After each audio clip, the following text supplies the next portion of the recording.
దివంగత actor NT Ramarao గురించి ప్రత్యేకంగా చెప్పాల్సిన పని లేదు. తెలుగు సినిమా ఇండస్ట్రీలో విశ్వవిఖ్యాత నట సార్వభౌముడిగా పేరుగాంచాడు.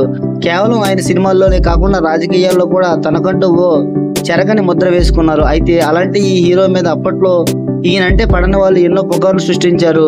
అందులో ఒకటి సీనియర్ ఎన్టీఆర్ చీర కట్టుకుని సినిమాల్లో రాజకీయాల్లో రెండిట్లో సక్సెస్ అవ్వాలని క్షుద్ర పూజలు చేస్తున్నాడని చాలా మంది పుకార్లు సృష్టించారు. కానీ బేసిక్గా సీనియర్ ఎన్టీఆర్కి భక్తిభావం ఎక్కువగా ఉండేది. దాంతో దీన్ని కొంతమంది వేరే విధంగా క్రియేట్ చేసి ఆయన రాజకీయంగా ఎదగడం కోసం క్షుద్ర పూజలు చేస్తున్నారని, అంతేకాక రాత్రిపూట చీర కట్టుకుని శ్మశానంలో పూజలు చేస్తున్నారని రూమర్స్ క్రియేట్ చేశారు.